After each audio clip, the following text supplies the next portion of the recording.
All right. Can you folks see my agenda screen? Yes, we can. Beautiful.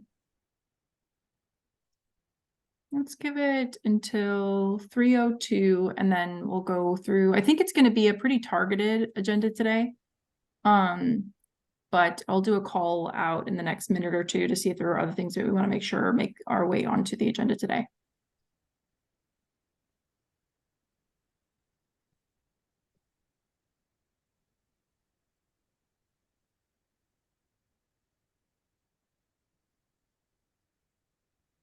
Okay, it's about that time. Okay, so just for the folks that have just joined, we're recording our sessions both from a profile and governance perspectives. I've started the recording, probably should have gotten that prompt.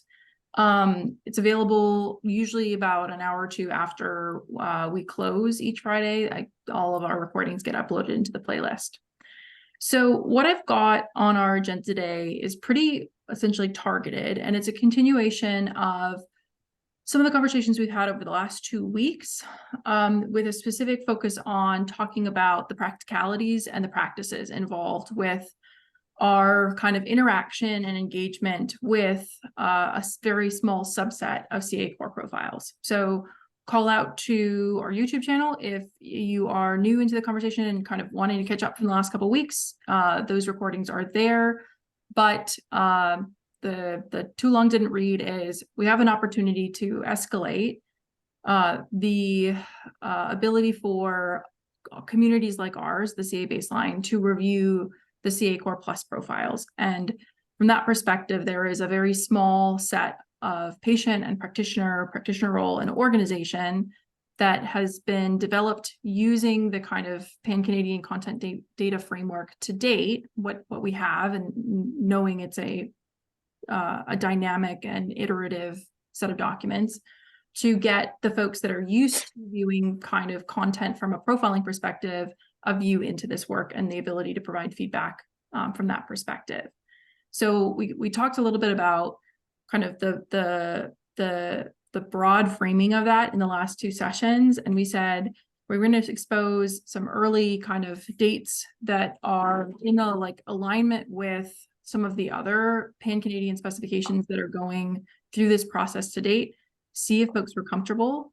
And then depending on the level of comfortability, gauge, do we have to look at a different set of dates? Because it sounded like even last week, folks were kind of thinking, I don't know quite if this is going to work. And if we have the alternative, can we at least discuss it? The second part of kind of talking about the practicalities of this is also just going through and trying to define what we think that engagement should look like. How will we use our calls versus independent work versus, like a net new call to engage with the content as a community. So I've kind of broken it down into 3 different stages that I've got some questions around. I'd encourage you folks to kind of ask questions and see if we can answer them together as well. But before we dig in, I want to offer it up. Were there other things that folks want to make sure that we tackle on the agenda for the governance call today?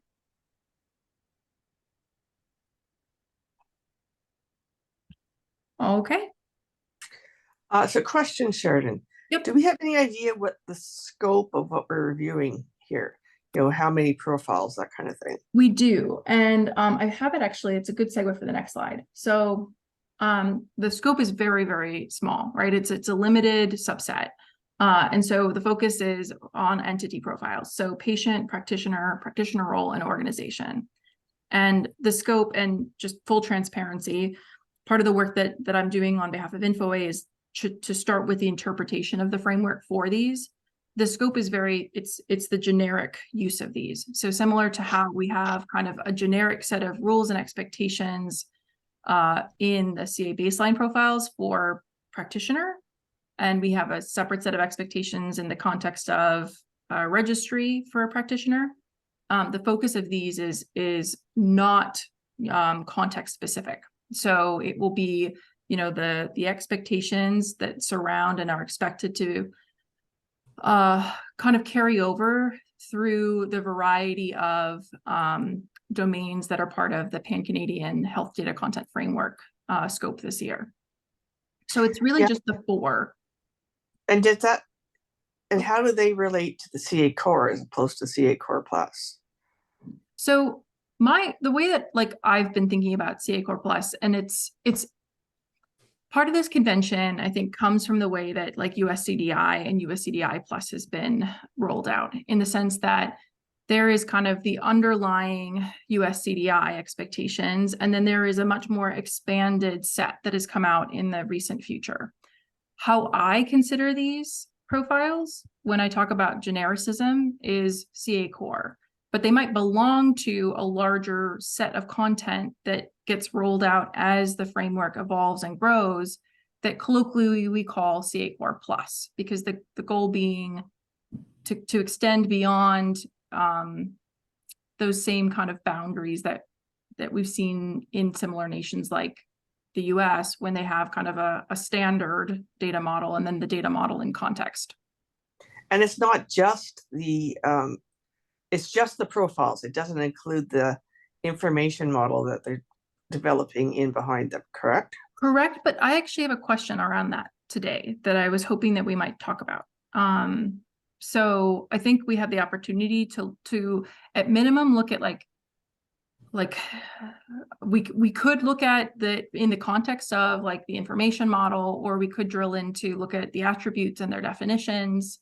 And I think it just comes down to what our community thinks is going to be the most impactful and helpful in framing viewing the interpretation of it. I have an opinion there, but I'd like to hear others' opinions. Yeah, let's talk. So I've got it like explicitly called out here. So let's think about that, and then I want to return and actually kind of document like what would be preferred to us. Do we think that we need to talk through this before we? So I'm motioning to my slides, but I'll give you the verbal. Do we think that we need to talk about like our practices before we talk about, well, like, do we need to look at a different set of dates to do this?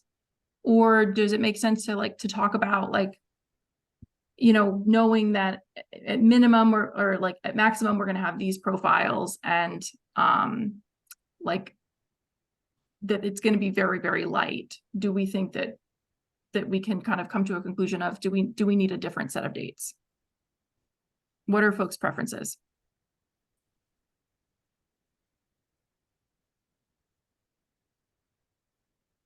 Oh,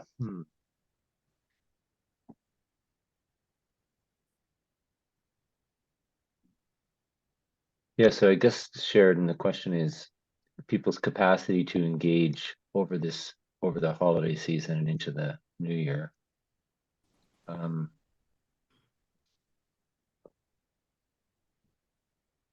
It's not a lot of content, I don't think. I don't know. I would defer to the people that are got the capacity to really invest in it.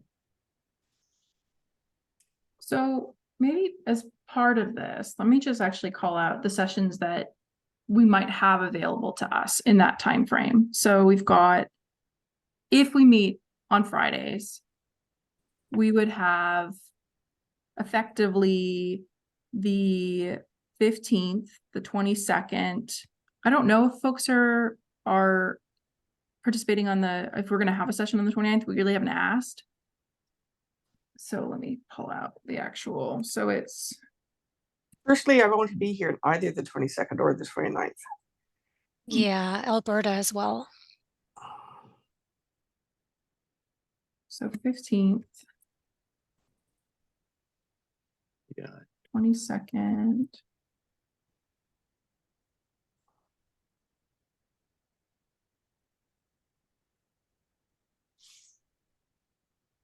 I'm just gonna say so if we have like a call to say hold off on our meetings for the baseline, that would kind of take out the 22nd and the 29th. Let's take a look at the next would be the 5th,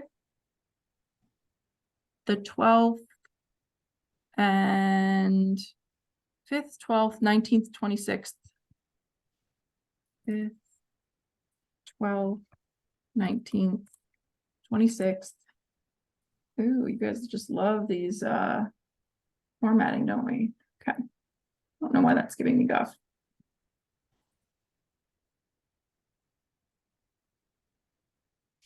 We'll just do this just to kind of look at what we might have available before we make that kind of, should we push for more or not discussion. So 26th of January, and then we've got the 2nd and the 9th of February.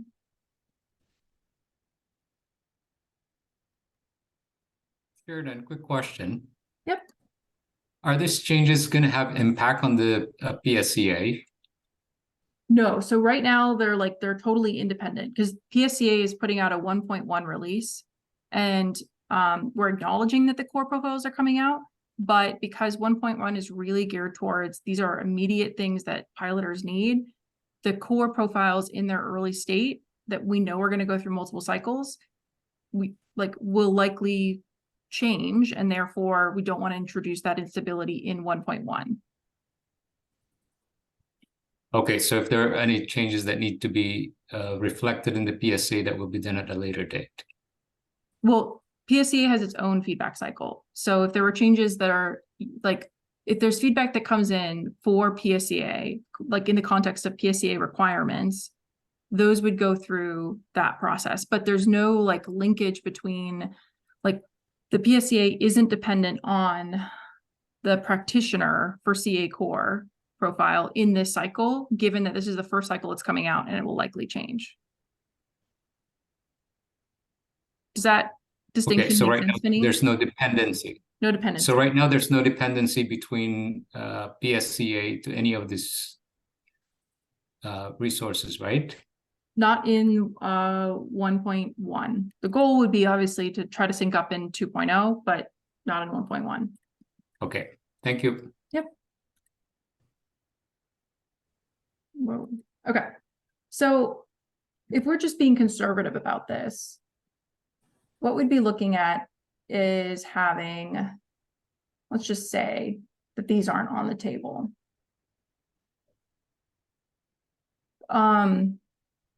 5th, are folks back? Yeah. Yep. Okay. Yeah. So that would be 1, 2, 3, 4, 5, 6, 7. So 7 potential sessions. I'm going to say potential because some of the questions I want to talk through is do we save some of our Friday sessions if we're going to do this for the community issue log work? But we've got a maximum of 7 to work with if we're taking a very conservative approach here. Acknowledging that we'll probably need some framing and framing on the approach, and then potentially framing to see the approach with the content that was interpreted, as well as probably time to walk through on a profile by profile basis, and maybe time to collect feedback. Do we think that having plus or minus 7 sessions is a reasonable time period? I'm kind of making the assumption that and we'll ask this, but that this is largely for us to kind of go through together as a community. Obviously you can submit independent and work independently to provide comments, but would this be a reasonable enough time frame for us to kind of try to use these sessions towards understanding and providing feedback? So we basically use the 15th as a prep session to determine our processes and everything. Use the January sessions to hopefully review 1 per day, and then it gives us the last 2 February sessions to kind of clean up and do anything else that we wanted. Is one day enough for each of those profiles? I would say, my hope is, but I'm realistic and I know this is a new process. So I think having a little bit of wiggle room is good. Because there might be so our goal being to understand them and to also collect feedback. So if there's kind of a lot of feedback that we do need to collect, we'll just kind of have to at least have some wiggle room. So if we do need to carry into the next one, let's say we're talking about practitioner, and there's a lot of feedback that comes in and people want to chew on it a little bit more, we might have to save a portion of the next session to just like cover a topic, just like we do when we talk about any kind of sticking points that like we like to give our community the chance to like have time between. The time consuming stuff, we'll be looking at the definitions and hopefully comparing them to the baseline, because I think that's part of the point here, right? Yeah. And the value sets and value sets bindings. And of course, Value always sets aren't in scope for must- 0.1, so that might help. Because the terminology hasn't been defined in the framework yet. interesting. So they're incomplete, because if there's no value set, they're not complete. Correct. Yep. This is like, we've been trying to frame it as, this is a teaser to try to like to be involved early in the process and understand the approach, but we know that these are going to change. So will we have access to the framework? Because without that, how would we know to validate that whatever is there has been reflected in the profiles? Yeah, my thinking is that we'll be able to kind of I've got the snapshot of the framework that we've used for the profiles, and we'll just walk through the piece. Like there are pieces of the framework that are less like influential isn't the word, but that impact the profiles less directly. But the content that the approach kind of uses to directly interpret, these are the attributes we need, this is the kind of expectation. My hope is that we can just look at almost them side by side. But again, it's the snapshot, right? So the challenge with this type of exercise in getting things into our hands earlier is that we know even like in the next few weeks that there's probably going to be refinements that go into the framework. And so what we can do is just say at this period of time, when we have the profiles, this was the attributes that we knew in their definitions. For sure, for sure. So I haven't seen the framework, so it will be the first time when you show it. Will you walk through the framework as well to familiarize us, orient us to the framework? I don't know how complicated it is or how simple it is. Yeah, let's talk about so let's assume the answer is yes, with the asterisk of like, obviously there's a lot of content, so we'll want to focus on the stuff that like we'll want to have to figure out how we zoom into it. But before we talk about like what zoom ins that we would want, like do we think that if we get our processes down today and we focus, for instance, maybe that, like Dean had said, December 15th on this is the content and the approach and how like the pieces that it impacted interpretation, reasonable to try to shoot for that for the 15th? Or maybe like at least get through part of it and shoot through some of it on the 5th so that we're kind of refreshed in how that comes together after the holidays?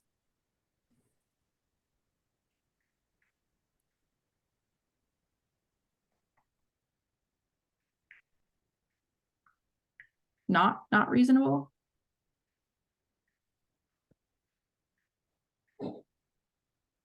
I like the way that Dean, you kind of called it out. So what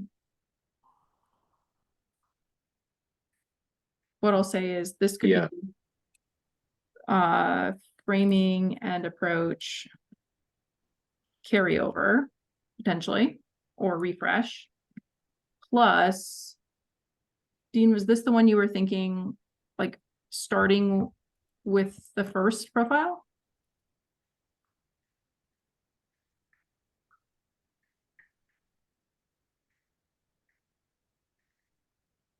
Just obviously like we can edit this as we go, but just to kind of give us something to react to.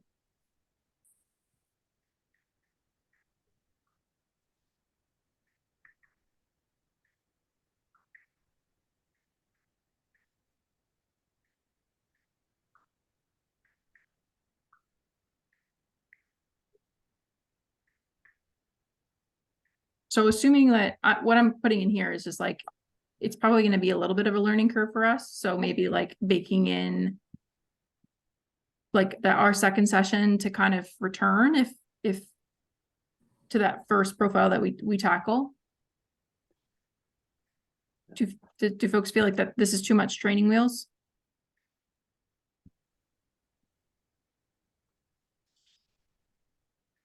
Yeah, I think it makes sense to me. Hopefully we can don't have much carryover from each one, so we can kind of do each one separately, but I'm guessing that's not going to happen.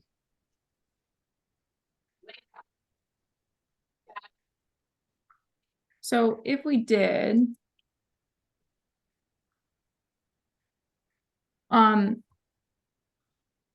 we still would have one more, like, let's say we do have to do carryover. We still have one more buffer date that we could meet.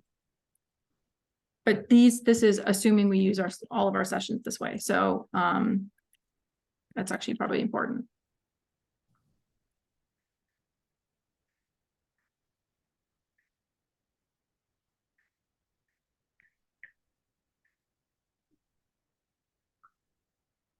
So I want to come back to this in a second. But the first thing that I want to ask is, like, do we try to balance this and try to do community issue log stuff at the same time?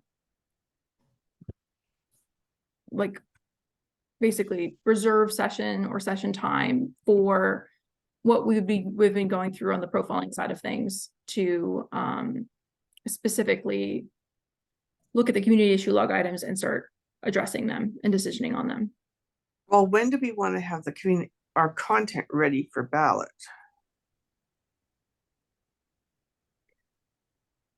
We haven't really set a date for our CA baseline. Like we said, we want to make our way through and at least have acknowledged everything in the community issue log.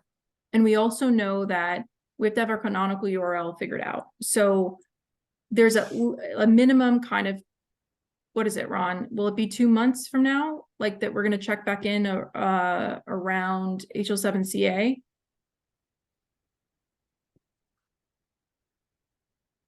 I think it's going to be like a minimum of 2 months before. Yeah, I think we could even do that.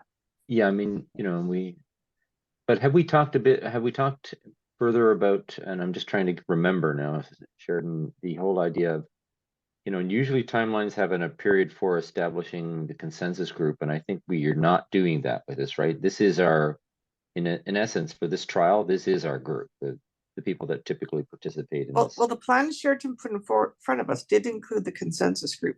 One of the things that that she chose that's slightly different from the international process is that in international, they're still doing content development all through the consensus sign-up period.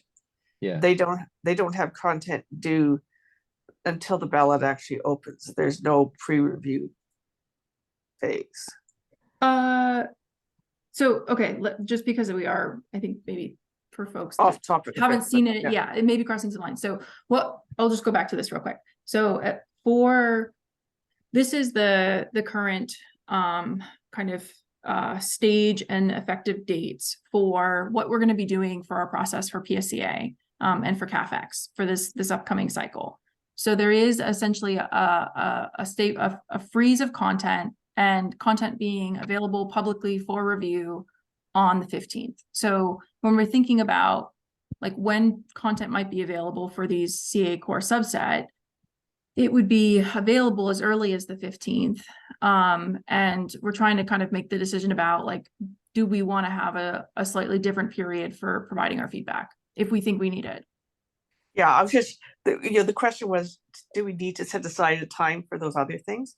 And I guess the question was, it depends when those other things need to be done, but it sounds like we've got enough time that we don't necessarily have to. Mm-hmm. Yeah, I don't think it's pressing, but I don't want to lose momentum, but I know that this has been on people's minds for so long that it's really kind of up to us how we want to deal with this. Agreed. Especially given the scope, like, it's not a huge scope. We'll be going through the process of sort of doing the elaboration together. So I don't know if you need fully 2 months, Sheridan. So the other, I think the big thing is to give it sufficient time in the actual review process. So if Yeah. we know that the content is stable going into the review process, I think that's the key. And it may be just we have to dive in and try and see how long it's taking. I you know what, I'm there. Yeah. Mhm. I don't think we should get too formal just yet. This is very early days for us in terms of, and again, this is a proof of how to go about it. We're testing a methodology and approach here, as much as we are actually looking at the resources themselves. So does that seem reasonable to folks? To essentially, like have this, and it was something that we knew, particularly when we were talking about these dates, when thinking about like PSCA and CAFX, like we knew that there might be a need, especially with like the disposition period and for the feedback periods, where like we have to be able to exercise, there's a little bit more time, right? Because that's just a natural part of the process. So I think that that same type of go through it, and if we're starting to near the like that February time period and we're not making as much progress as we'd like, we can ask for more time. yeah. Yes. The other piece actually I was going to bring up is that I know, like, will anyone be present on December 22nd? Because we could use like one of these slots. I know I won't, oh, sorry, I should have asked this differently. So Mike could cover on the 22nd. We could use the 22nd or the 29th to go through the community issue log. If folks, like if across the board, we were having some folks that were still going to be working those days.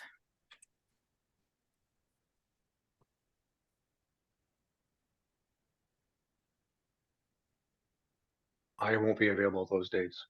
Will not. Would anybody be like, yeah, I'm working and I want to look at community issue log items? It's the day my daughter gets into town from Toronto, so Yeah. There's a lot of that. I figure convergence. that's probably going to be the case. But wanted to suss out if it was a way to start to still get some time towards this. Okay, so then I'll return to my question, which is, would anyone argue that from those sessions between December 15th to February 9th, that we should save some time to go through our community issue log items?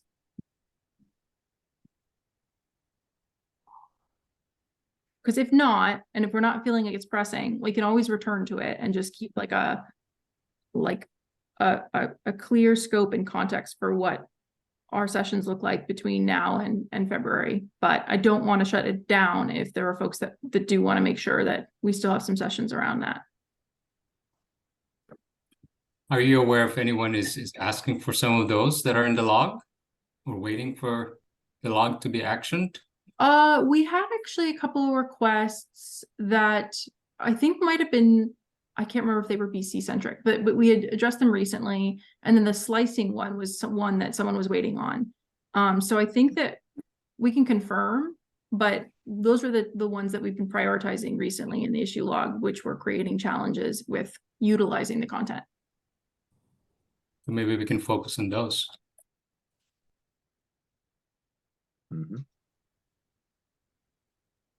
So what I can do, I'll take a look at the like what we have remaining that like came in from the external community that is like creating like blockers. I don't think we actually have that many left because I think we might have ticked off the last one in our last session. But I'll put an action item down for myself to just look through the log and make sure that we've actioned out any of those. And if there's any remaining, I'll bring them on the 15th and we can talk about if we want to, maybe like our option is to tackle those kind of independently. Mhm. So look at what we have.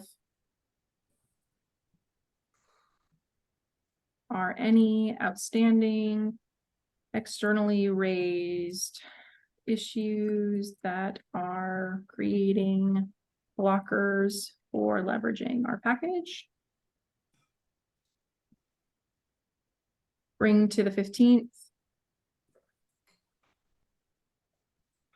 And then otherwise, or am I hearing like we'll use the sessions that we have to kind of step back from the community issue log and really focus on this?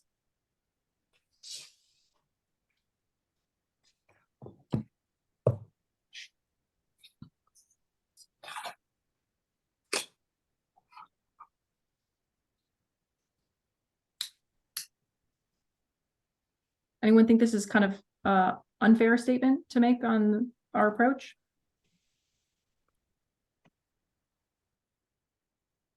Okay, all right. So then let's talk about talking more about practices.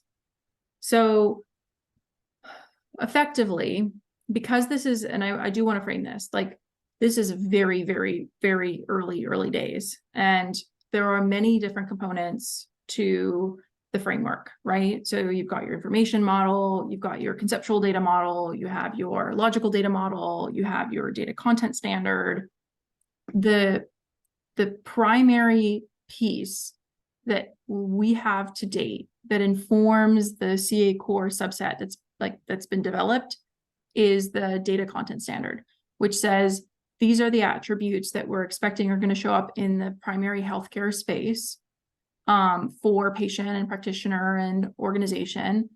They don't necessarily have like strict cardinality expectations or system behavioral expectations yet, because it is still early days, but we can at least start exposing these are the attributes, their interpretation in FHIR, and some underlying approach to what our expectations are for any of the attributes that show up. And that's very kind of this artifact centric. The application of the data content standard as one of the components, like it shows up across a bunch of those different, the information model and the conceptual data model and the logical data model, but it's not as clear cut as here's a list and our expectations for those elements like this. And so what I wanted to pose to folks is to say, like, I think it makes sense to absolutely review like this piece and look at like the attribute definitions and look at the mapping. Do we think that like, do we need to see it, the broader pieces as well to like to bake that into how we're trying to frame this? Because I think that it's going to be less direct. And so I'm trying to figure out like, do we need to kind of try to, maybe even if it's just like a walkthrough of, okay, so here's how the pieces fit together, acknowledging that they're all still draft. Some of them are like, many of them are incomplete. And then kind of honing in on the pieces that we have to kind of interpret into profiles.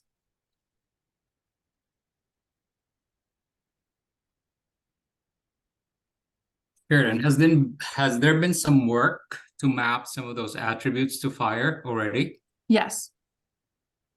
Okay, so I guess is that part of our process to review the mapping? Yeah, so definitions, let's add that, and mappings. Well, I've been asking to see the models for 6 months, so my bias is, yes, I'd love to see them, but that doesn't mean that's what makes sense. Yeah, well, I think the challenge being that like I know this piece because I've been looking at it. I don't know if both I am the right person to say, okay, here's what the logical data model looks like, or like, especially if it's not going into the profiles right away. So Like, Mhm. I think we can absolutely ask to have someone from Hi like be there and help answer questions, but I just want to be like realistic about like there are, and I think Lorraine, you and was it Marion might have gotten connected into the community for the I think, well, Cammy sent a note, sorry, yep. asking for access for her and but I've not heard anything back. Okay. Yeah, I think it's probably my assessment is I think it would be a lot to try to fit into like even Yeah. 1 or 2 sessions to just do a full on here's the framework. Yeah.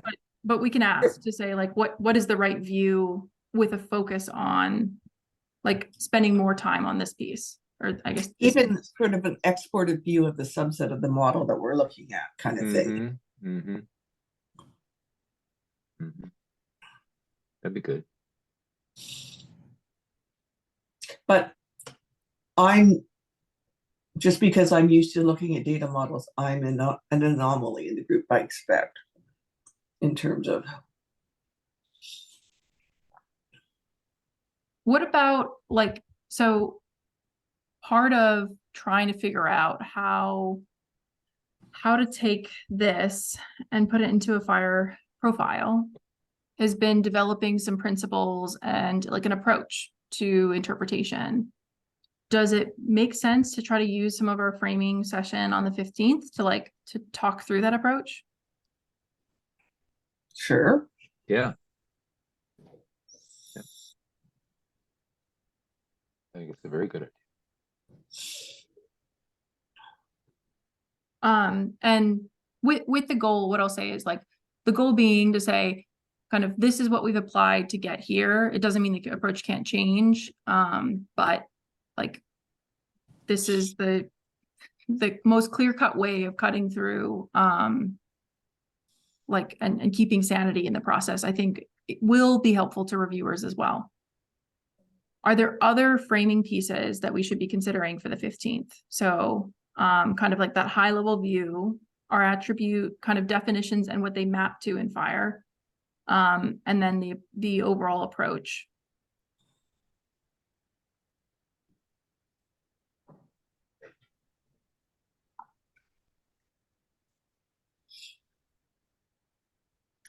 Maybe we save some time on the 5th. So like if there were other things that, let's say, because like part of this is also just making sure we get the right slides prepped to frame this, because it's just never been done before. We could save time on the 5th to like, if there were questions that came up on December 15th, where we're like, oh, actually, this would actually be really more helpful. We could capture those on the 15th and then drill into them more on the 5th as kind of our refresh. Does that seem reasonable?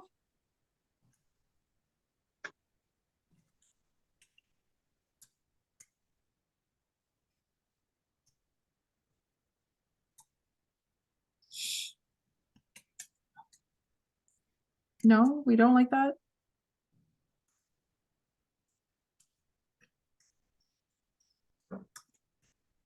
You guys are really quiet this morning. I suppose we'll never know unless we try. Yeah, right. In the Jan 5th refresh. Are there other preparation pieces that we want to go over before we actually start talking about like what we think it should look like for us to actually give feedback?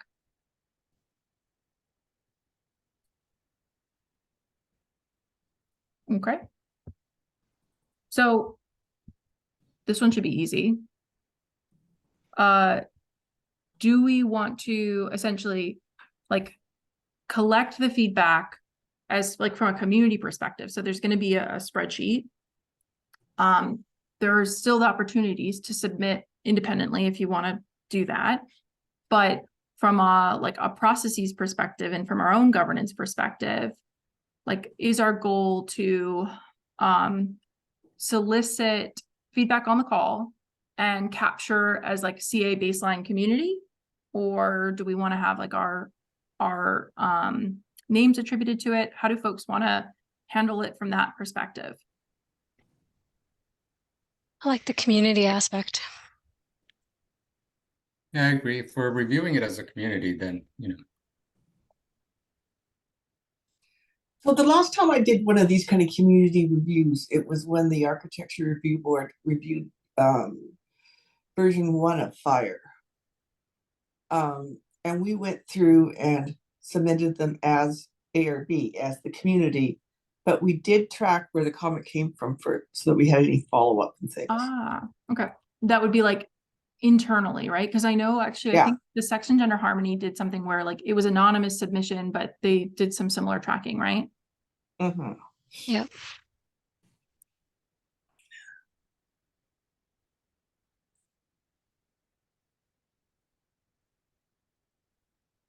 Okay. yeah, and or possibly if it's jurisdictional, then maybe just the jurisdiction so that, people move about. Well, not all of us are technically representing jurisdictions here. No, I'm just saying if it's specific to a jurisdiction, maybe capping that as well. Like it would specifically impact a jurisdiction, or the person who provides the feedback is like operating out of a jurisdiction. Because I actually think that the first is helpful, right? To say, oh, well, there's an expectation for this element, but perhaps in the provider directory in this jurisdiction, we don't do that today. Like that could be helpful context, even if you're not like saying it as a rep or being like identified as a rep. Yeah, for sure, for sure. So essentially what I'm trying to say is if that person moves about, at least we know who to track or at least who to reach out to if it's specific to a jurisdiction. Yeah. That's a good point. I like that. And I don't know if we necessarily need to commit to all feedback being done as a community, but I think the community would really benefit and value doing a first pass jointly, just because some people may not be a little uncertain about how this goes, how this happens, right? So So I think the idea of providing that opportunity, and at the end of that, you can assess, so how are people feeling? Are you good to go in terms of moving forward? Because it is efficient to sort of consolidate feedback and then go through it in terms of as a community once it's consolidated. But I think the first pass, I think it would be a really good idea to do as a group. And then so one of the other questions I have is like when we are providing feedback, so it's kind of actually this is, let me just confirm. Yeah, this is this. So it's processes for like how we want to go through from a formulaic perspective of their review. So for example, I think it was it Finney, which is who said earlier, like, and I might have gotten that wrong, like looking at it first from the perspective of how is it comparing to the CA baseline profile?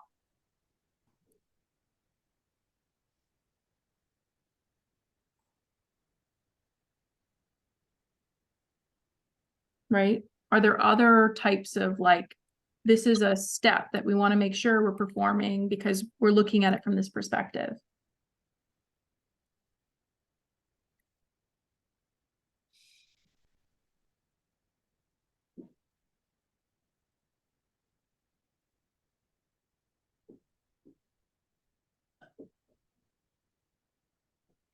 Is it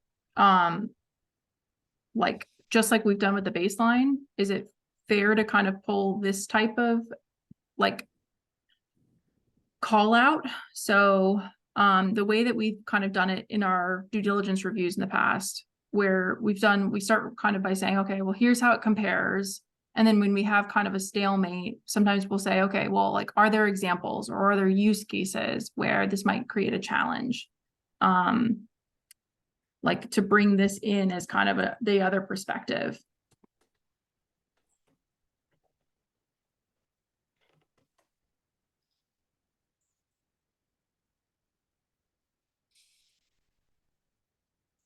No?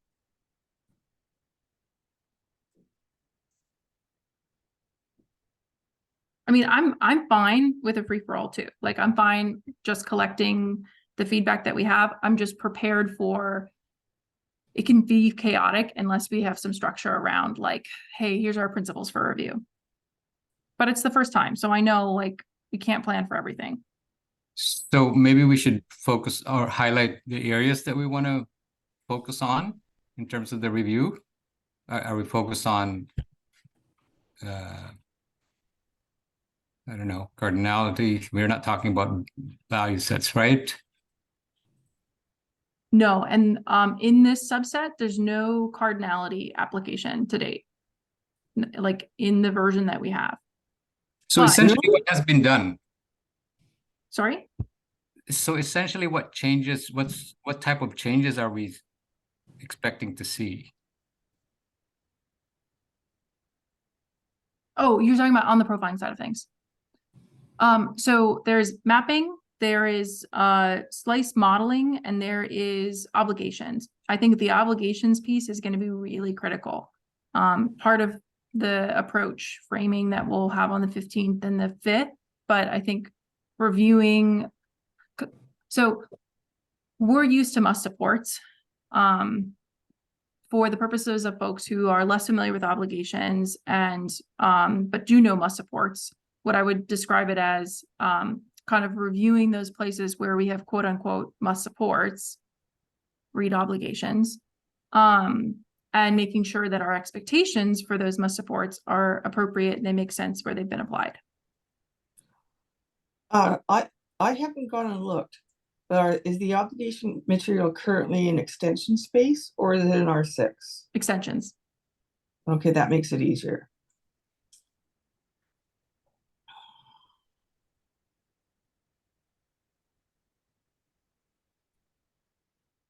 So like this would be, so we talked about mappings, slice modeling, and obligations are the main focus.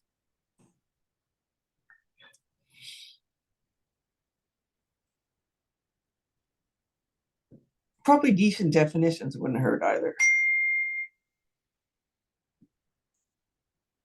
So the like the actual you're saying the attribute definitions.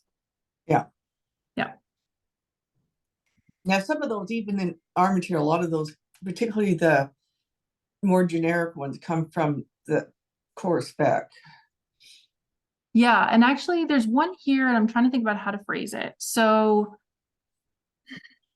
in looking at the attribute list and trying to interpret it into the practitioner versus practitioner role, there's a couple like clear places that from an author's hat, I want to call out when we're walking through it and get folks' opinions on their application. So like there's one example where we're looking at a provider's telephone.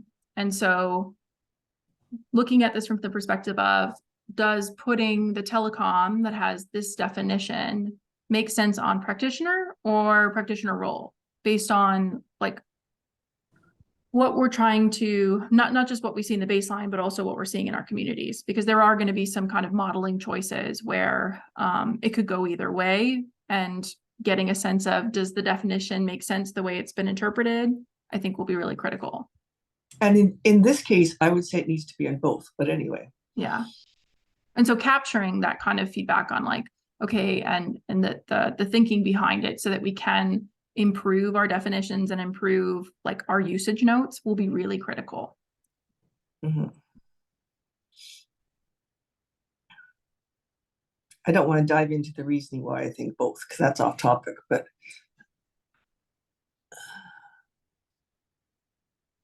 does this seem like a reasonable, like, let's like, if we feel like we're kind of spinning on some sessions, like having these as kind of, these are our principles, this is the perspective that we're trying to look at, this is kind of our focus of what we're trying to look at. Are there other kind of more scopes that we want to apply to this to keep us on track?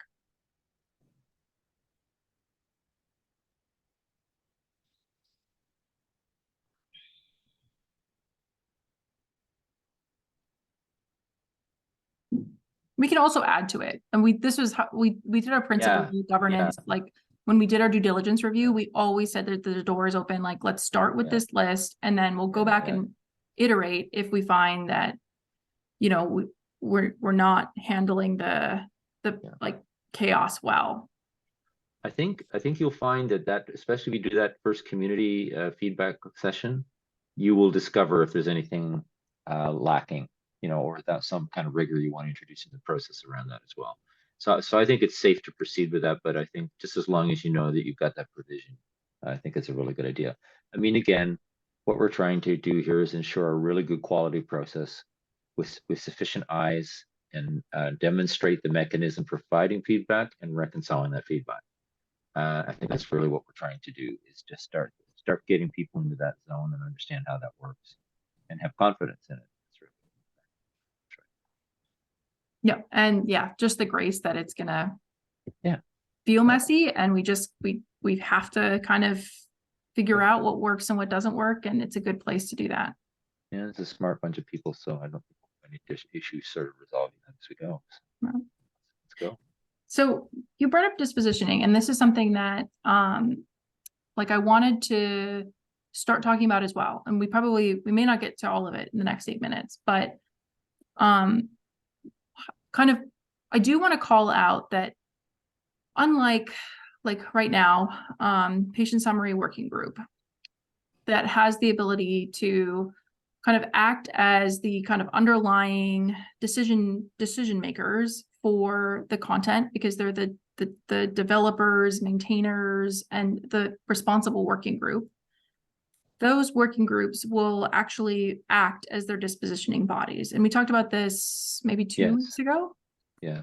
We don't really, the odd thing about this is that like the core profiles in the sense like are not making decisions that are independent of the framework, but the framework has inputs from many, many different like layers of the community. And so thinking about like the responsible authors or the responsible content holders, like there has to be collaboration with like the stewards like FHIR that will have the continuity for some of those conversations, right? But I think the question that I have is like we know we want to be involved. If we've submitted feedback, then we want to have a chance to actually, you know, talk with FHIR and say, okay, here's the feedback, maybe here's the requested change, or just here's more context for the feedback I provided. And to have that chance of doing that. Do we want to use our sessions for this, or do we want to have like an independent session for CA Core? Because the folks wanted to make sure like we do preserve a line, and we aren't necessarily like, even though we're one of the inputs, we are not at this point the working group that is like authoring the content. Right. So most of the time in the projects I'm involved in, the project team at least prepares the dispositions. Yes. Yes. They usually then take it to another body for the vote. Now, this is an early review. It's not the ballot. If we were talking about the ballot, I would say we might ask FHIR to prepare the dispositions with our review, and then we would take it to HL7 Canada. Is the way I would, that's the way my brain goes. I don't know how others think of this. And but for the purpose of like the content that we're doing this time, because there's really like the challenge being obviously like the framework is its own independent set of artifacts. If we were trying to bring it to the CA baseline or HL7 to Canada at this point, I think the challenge would be to say like a yay or nay is kind of made independently of the artifacts themselves. And so I think that piece has to be worked out because of the synergy situation we're in. Yeah, I just didn't know how to mentally map that map of line to what's going on between FHIR down to us and then out. So I know we'll definitely have, so like FHIR and like I'll help to kind of organize and facilitate the process. So we'll have that for sure. But I think even just like going back to the pragmatic question, which is like, do we want to have clear separation in the sense that should we just have a separate call in and say, okay, baseline members, it's really important. If you had an opinion, if you shared your feedback, if you care about this content, come to this separate call in, or do we try to just leverage the calls that we have? Well, I think we should advertise and have people come into a fully advertised call in, because Absolutely. Yeah. there are weeks when Absolutely. our attendance is thin. Yeah. Yeah, absolutely. That's regardless of whether or not it's a separate or reuse it. Yeah. And Sheridan, you know, the idea of providing a synopsis of each time we take a pass through this, if we provide a little synopsis out to the community for those who weren't participating, whether that's a recording or a bulleted list or something, I think it's just really good to make sure that if there are people that are not actively, they see activity happening over there, you know, like, oh wait, there's stuff going on, right? Or Yeah. well, you know, I can't participate, but at the same time, okay, I'm glad to see this, you know. Or it might even trigger participation. That's what I think. I think if they start feeling like they're left out, or ideally as well, if you're having a really good experience, declare that, you know, we're having a really good experience with this. People might just like, what's going on? And show up. So that's happened before in the past. So Don't rule that out. how can we incorporate that into kind of both this step and you had said like in the process of reviewing the content as well, like through our weeklies? Well, we could just send a note to the forum saying we're beginning this process. Yeah.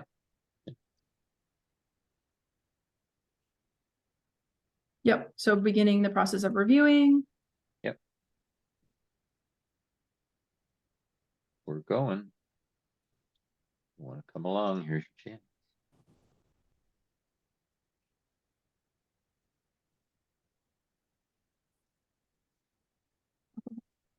Okay. Let me start over.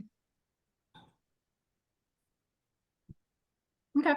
So like ahead of each of our sessions, I mean, if we have like, I feel like this is a nice kind of framing that like Mike and I typically meet throughout the week and we can say, okay, you know, on that Wednesday, putting out this is what we're going to do on the 15th. Maybe we can start with this is kind of what we were thinking our kind of whole schedule might look like. And then we do our weekly, this is what's going to happen on the agenda. I think it's Wednesdays. Sometimes it's been pushed for Thursday, but we can do those call outs so that we're engaging that's the FHIR implementer community, because that's where we do most of our CA baseline agenda posts now.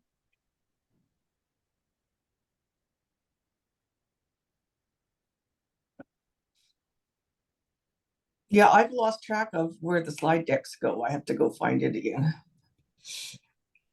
Well, I can put the link in the chat. Most of our historical slide decks are there, but when we moved over to the YouTube recordings, we started just having the recordings because it got too much to do both the slide deck and Oh, that's too bad, because I specifically had a task to go find the slide deck from the presentation Kai gave to us a few weeks ago. Oh, I think that one's there. 1 second. But like the app, like the slide deck that is like for our average profiling call. Let me see. 11, was that the 11? Nope, that's not that one. I'll send the OwnCloud link here again. For that one, I think we're fine. Okay. I like it to do twice every single time can be a lot. But for the special presentations, it makes sense. So yeah, I was gonna say when we have guests on special topics, it's a Yeah. little lift. Okay, so that's the OwnCloud. It looks like I'm just looking at it now. I haven't gotten, oh no, the core update is there. It's CA baseline CA core update 11/24/2024. So it's in there if you folks have that, in addition to the recording that's on the YouTube channel put in earlier in the chat. So I think that makes sense. I'm just gonna make that note about like agenda call outs, like the larger schedule in the beginning, followed by like our regular agenda call outs, having the topic that we're going through. So that means we've got our work starting relatively like next week to start talking about the framing and getting prepped for this. And we'll have to let our folks that are know from the profiling perspective that we'll be kind of shifting. I think we got most coverage from both groups here, but I'll talk to Mike about putting out a post and making sure that folks are aware about the 15th. All right, I will stop the recording and